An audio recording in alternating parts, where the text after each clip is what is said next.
Hi, I'm Lisa Savage. Welcome to Pathways to Progress. Thanks for being with us this evening. I'm here with your Portland City councilors, Roberta Rodriguez and Victoria Pelletier.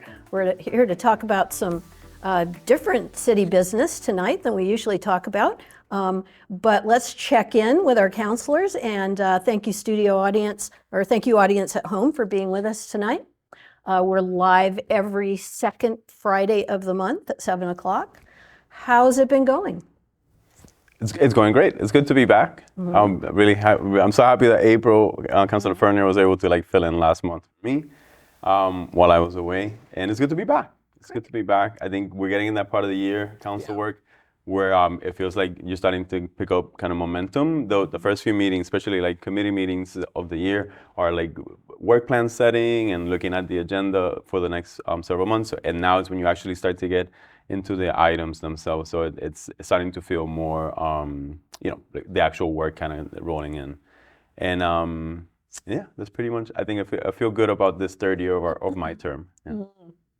Yeah, somebody third year of your term. Third year for both of us. I know, it's wild. Somebody came in actually and gave public comment at the last meeting and said we were already the worst council ever and we hadn't done anything. And I was kind of like, it's March. This is the time where we're taking a little bit of a slower time, and then we get into the budget, CDBG allocations, the school board budget, and the city budget. So it's we're in the lull period, I think. It's we had a really busy year. And like you said, this is a lot of time of planning and crafting. And then we're going to have several really big meetings where a lot is happening. The committees have only met now twice. We're still, getting to know the new committee members. And so I always think of this as the time to start planting seeds, to start talking about work plans and things that we want to do. But that just was so funny to me because I was it's only March. We're already the worst. Well, in the public's mind, the council is a monolith that just kind of, moves through time. But of course, every January it's a fresh changes. Some people leave, some people come in. So people forget that, I think. Yeah. Well, I know that you've been discussing some really burning issues. Yes. Would you like to talk about whether to meet on the day of a total solar eclipse in Maine? I mean, that's a pretty big, hefty, difficult decision that you debated quite a bit. I think, so this is really interesting talking about the works that are kind of getting going this year.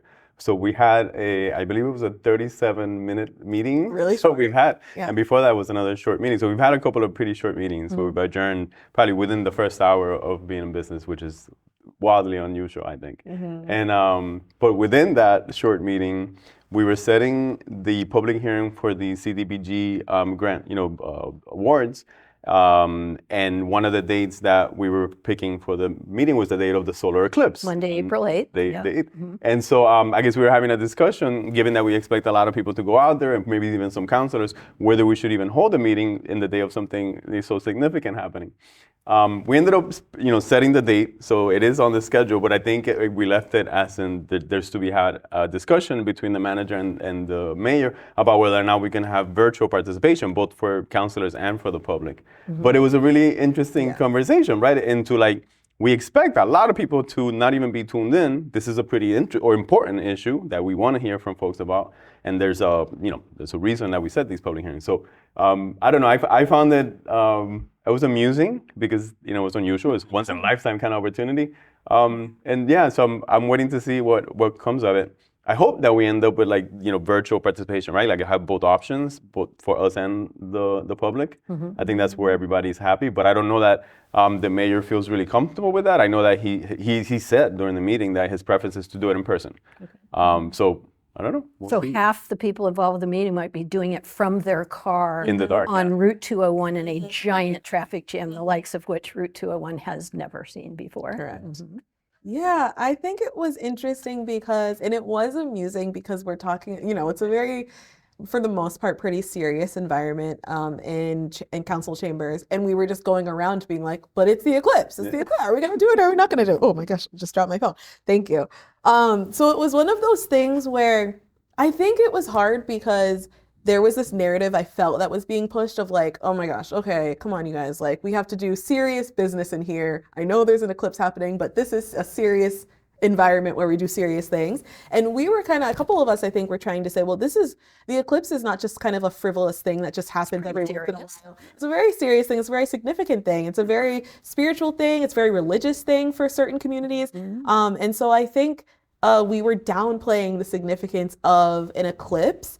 And, that was tough because it was very much like, oh, well, we're elected to do a job and people are counting on us to do a job, which I completely agree with. But we also have the ability to change a Monday meeting to a Wednesday and say, we want mass participation as much as we can get. We realize that there's a significant astrological, amazing, incredible thing happening where people are not going to be like, oh, I want to go into council chambers and hear about what's going on. No, they're going to either be, somewhere looking at the eclipse or stuck in the traffic jam. And so I think we were also trying to be realistic, but it was challenging talking about the eclipse because I think there was this tone of like, well, it's just the eclipse. And we were like, well, a lot of people care about it. So how are we, doing our best to be accessible to those who aren't going to come to the meeting and the councilors that are going to want to join remotely so that they can also, see the eclipse. I'll admit, I was thinking about it from the angle of the world dropping things.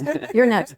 I was thinking about it from the angle of the councilors being able to be there, and I understand that, like, okay, you had a job, but really it's a public hearing. Right. Yeah. So the point, is public isn't there for a public hearing, then. Well, I think what's even more like another layer to this is that's not our usual meeting day. Right. We usually meet on the first and third week. That's going to be the second week. And the reason that we don't have it on the first is because it's school vacation week and people are not going to be here. So we certainly have one reason, we use the excuse for one occasion. Yeah. So it's like these happen to be 2 consecutive weeks where we expect a lot of people to not be around. So why it applies to one and not the other. Now, to circumvent that, what we're asking is then to just have the virtual option.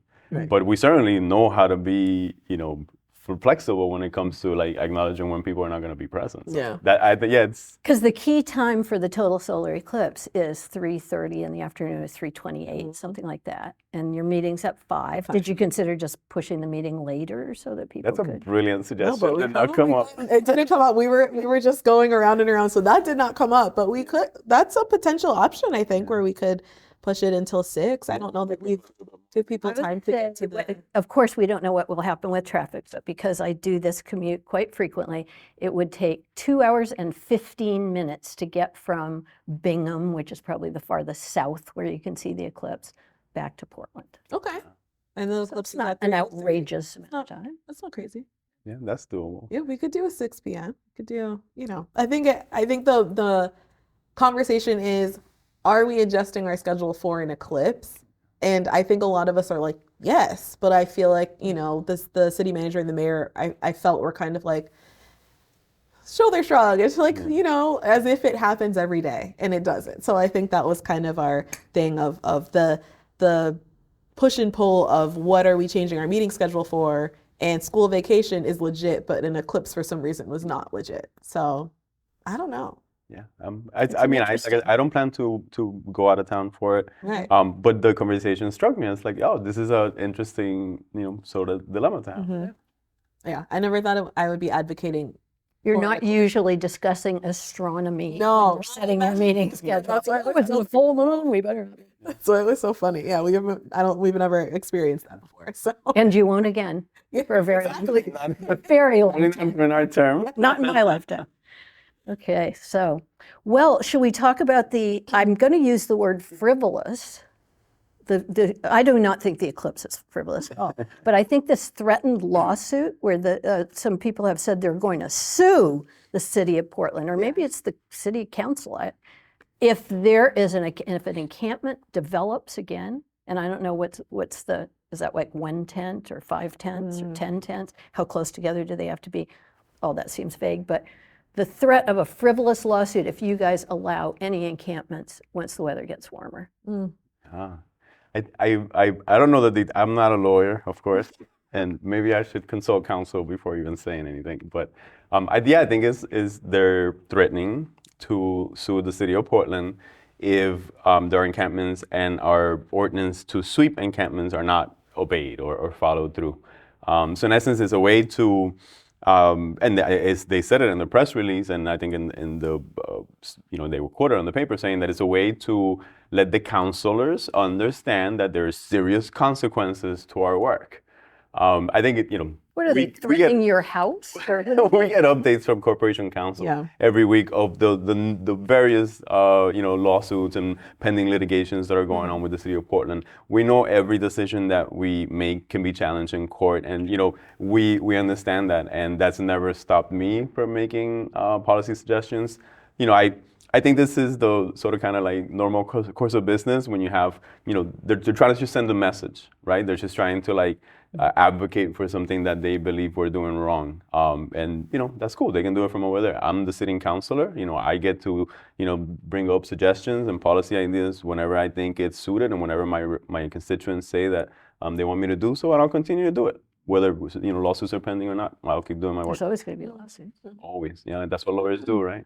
Well, I mean, any city is going to have sometimes not frivolous lawsuits, liability issues, so forth. But this one seemed particularly focused on councilors. But did I only read about it in the paper, but am I misinterpreting that, or was that sort of the... I need to read what was in the paper because I haven't read it. So I have a very, very small information about it. But I do think it is probably the nature of the job of being in a public facing job and making decisions that some half are going to like and half aren't going to like, is that, people will probably inevitably say like, oh, well, are they even allowed to do that? And like, according to the policy, this or that. So I'm not surprised that it happens. And I think that, like Roberta said, I think we're always doing the best that we can in the spirit of making Portland a place that sees and supports as many people as we can. And so that's all we can do, is do the best to represent our constituents, do the best to represent our districts. And that has always been something that has never wavered, I think, for either of us. And that's just the way that it's going to go. Sometimes people are going to hate the votes. And whether they hate it so much that they're deciding to sue, that's their decision to make. And there are currently, I believe, I think there's 37 or 40 tents that are accounted for throughout the city. So there are currently tents out there, just to let them know. There's always going to be tents out there. Always. And that's just the ones that we know about. Right. Yeah. Every city in this country has tents. So I have not heard of any other cities getting sued over tents or encampments, but maybe it's a national movement. I don't know. It just seemed like a strange approach to take. It is. Yeah. Yeah. We're trailblazers over here. Well, moving on to another burning controversy. I guess the theme of tonight's show is controversy. Right. Yes.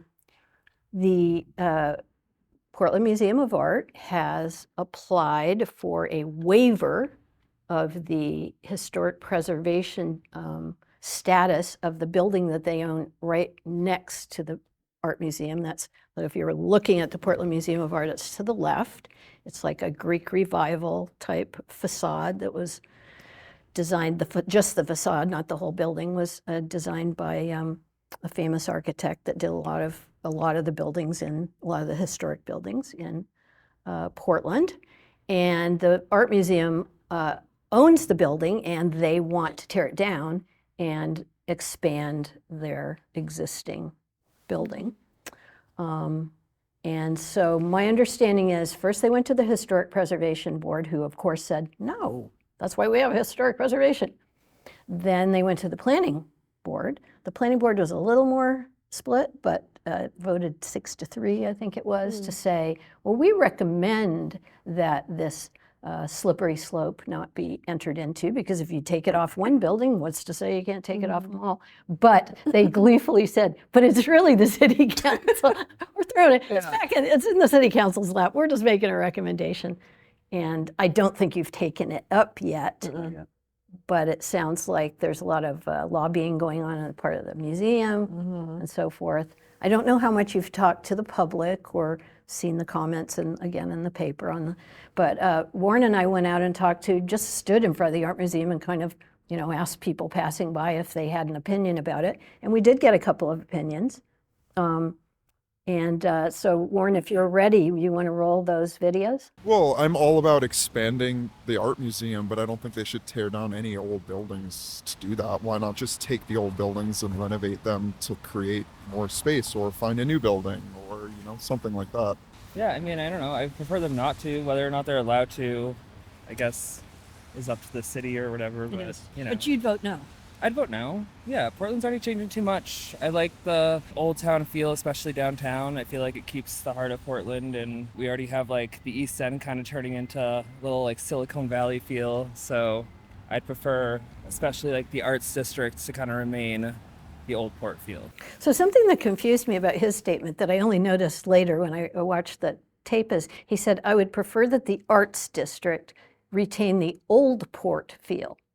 So I'm not clear whether that was a slip of the tongue or whether he thinks that the arts district and the old port are the same. I don't think of them as being the same. They're both kind of historic, but yeah, some of the comments in the paper were things like, ooh, if you let them do it to the, John Calvin Stevens building, then the Victorian mansion that they own is going to be the next to go. And it's just after that, it's just going to be a bunch of dominoes falling and so forth. I don't know how true that is. But I will just throw in that there was a class of, appeared to me as an ex-teacher to be about 5th graders emerging from a field trip. They'd been in the art museum and they came out onto the steps. Obviously, we can't interview them or put them on camera because they're minors and their parents weren't there. But I did ask them, did they have an opinion? First, I asked them, did any of you go to the Children's Museum when it used to? And then, a couple of them were like, yeah. I said, this was the art museum's proposal and they want to expand. And they were all like, yeah, the art museum should expand. And they started chanting, tear it down, tear it down. They were kids on a field trip, so there's that factor too. But a lot of controversy out there. Do you have your point of view set yet, or are you still developing your decision on how to vote? You know what I think of every time these votes come is it reminds me of the flavored tobacco vote. That was, I think, the first vote where it was very, like, people were lobbying pretty significantly. And that was my first experience with it. And I hated that vote, actually. Like, kept me up at night, like, for weeks before. So it's like, I'm kind of scarred from that. That was like our first big one, like 2022. Yeah. I think it will be, either way, we will have a group of people very upset. I think this is this is when being a counselor is hard, because I can see both perspectives of, not wanting to move forward with like a slippery slope of like, well, if that's going to happen, then what's going to happen with this? And so I think it will be interesting to hear the public comment that comes in. I think it'll be interesting to hear from the constituents. But I do think my viewpoint on historic preservation has been pretty clear. I feel like we've probably had conversations in the past about how I feel with preserving history, preserving a certain type of history, preserving a certain type of Portland. I very much am in the camp of, I think Portland is really turning into its own melting pot. And I think with that comes growing pains. And I think with that comes change. And I just think people don't like change. And I'm certainly somebody where, you love nostalgia, you love the way things used to be. But I also think if we're going to move forward with a Portland that is reflective of everyone, then we need to take into consideration what the steps would be in order to make that happen. And so, I'm not saying what I'm absolutely voting 100%, because I feel like I made that mistake as well with the flavored tobacco. It was like too immediate with my vote. And then I think I changed it at the last minute. So again, it will be interesting to see when it does come to us, getting all of the information, getting all of the facts, and then making our determination. But I will say that the historic preservation conversation is a tough one, because I think you can be mindful and appreciative of the past while also looking forward to the future. And I think the future is one that is more inclusive and more reflective of, I think, the direction that we're going in, which is we're turning into a city. We're turning into a place that people want to come and visit. And I think with that just comes significant change. And I think change is inevitable. So again, it will be interesting to hear from the museum directly. It'll be interesting to hear from the people that are opposing it. And then hopefully, as always, just making what we think is the best decision for our constituents and for Portland. Yeah. Yeah, there's something going on inside the museum that I think it's a good example or a good kind of reference to this decision about historic preservation. So, they're really trying to put a different spin to like what the exhibits are and what artists they're putting out in the halls, not just for the temporary exhibits, but full time. So I went there not long ago, and this is actually the best visual that I can give you to make this example. I just think it ties to what Tori was just saying. So they have these pictures out here of like the fishermen's and the waterfront, and it has this nostalgic sort of kind of story behind it of the working waterfront here. That if you're probably one of these, similar to what we heard in the interviews, things are changing too much, and I have this like missing, the old port feeling. And then they ask you, well, what does that look like through a different perspective? For example, an indigenous perspective. Because now that working waterfront now doesn't look inviting. That looks like colonizers getting in the way of you accessing your beaches. And now that has a complete. Now, how do you recognize both, right? Because those guys that you interviewed, they have that nostalgia, and they have not separated themselves enough to have the other perspective. So now, when we look at the historic preservation, that building might have some meaning to the historic preservation and some folks here. But if you look at the history and you talked about the way the facade was added after the fact to the building by the architect, you sort of start to say, maybe the meaning is, we're trying to fit it in, right? We're trying to push the meaning in there when it really isn't there, and we need to step back. And now you consider what the future options are for the museum and what they're trying to do with that site and how the whole area really needs it, right? Like if you walk around like Congress Square Park, right, there's a whole bunch of empty storefronts, the economic development piece. So there's something to be said for like, all right, maybe we do need to change it. Maybe this whole preserving stuff is starting to get neighborhoods stuck in the past, quite literally, and impeding progress. So I am right now at the point where I appreciate what the museum is doing for the area and the way that they're helping young artists. There's a whole bunch of 20-some-year-old artists and photographers that are in full-time exhibits at the museum. Normally that's just not the case. You have indigenous artists and some stuff that when I used to walk in the museums, all you see is like these, European, rich art, and it's odd. So I appreciate that. So if that's the direction that they want to go in with the expansion, and it's something that we have the ability to propel forward, I think I find myself supporting that. Interesting. Yeah. I was kind of coming at it from the angle of thinking, what does the museum do for kids? Like, do they do programs for kids? Other museums in other cities, they have like a weekly, kind of like party with live music and free admission and food trucks. I know that food trucks is a bad thing to bring up. And it's like this whole destination for families with kids. And it may be that the museum's doing things like that and I'm just not aware of it, but in my mind, I don't think they have a lot for kids. I do know from seeing people renovate historic buildings that it's really easy for someone to say, oh yeah, just, gut it and do the inside of it. Because I think the historic preservation thing in Portland is just you can't change what's visible from the street. Right. You can do anything you want inside or out back. But that's not to code. And those buildings that building I think originally is from the 1830s. So there's the fire code, all the safety, the accessibility for people with disabilities. It's just it's not practical. Temperature control too because of the art and whatnot. They do. I will say though, because I was part of this. So Palm Public Schools is big partners with the museum based on the Wabanaki curriculum actually. Oh. So when the kids go there, it's specifically to Leona Hopper, who's one of the lead curriculum developers for Palm Public Schools, has been instrumental in a lot of the activities that the kids take part of. Is specifically geared to introducing them to a lot of the Wabanaki art that's there. So I know for a fact that the Palm Public Schools has that tie with them, and they've been, I was talking, how are we on time? We're got 5 minutes, I think. So I know it feels. I was talking about this the other day, so I just want to mention it here. So when I was a kid, I lived in Mexico for 3 years. When I moved there in '89, so it was '89, '90, '91. I was 10 years old. And I remember during that time, my mom took us everywhere, like a whole bunch of museums and art exhibits, and certainly in school. One thing that I remember is that history is very much told from the indigenous perspective, and like the colonizers are always viewed negatively. And to tell you that in the culture, like the jokes, like the pun of the joke tends to be like a colonizer, like the Spaniard or Hernán Cortés or something like that. And hell, you look at the Mexican flag, the eagle with the snake and the cactus. That's an Aztec, story, right? From where So these things are in your face, and then you move to the U.S. as a teenager, and you start to be taught, history through a colonizer's perspective, and you're like, what? It's like, this doesn't make sense, and why? How come everybody's white here?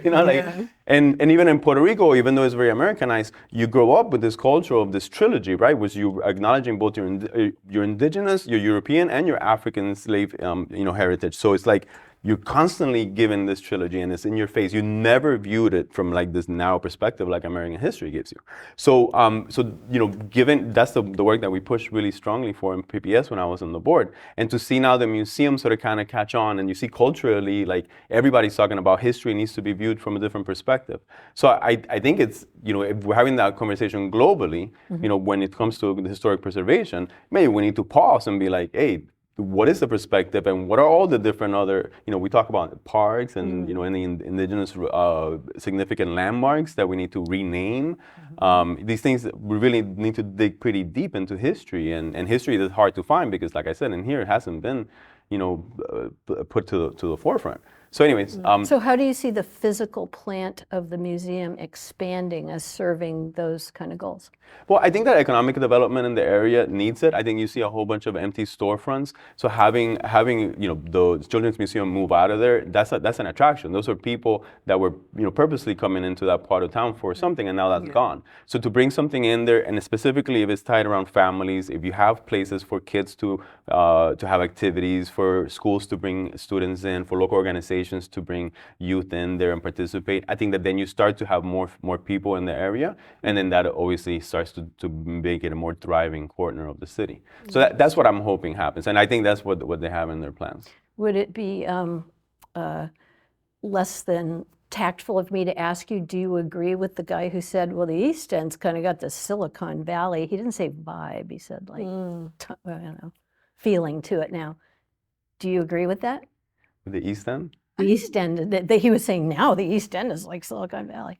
I don't know. I mean, I'm in the West End, so I don't really know. But I think, I feel like maybe it was more like Portland is, I think it was more like around housing. I think of like, oh my gosh, like a nice new fancy hotel, and we already have all these mansions, and we already have all these $1 million homes, and now we're having this, and it's going to be like Silicon Valley. I think maybe that's what they meant. I don't know. I go to I the think East they were End. talking about architecture.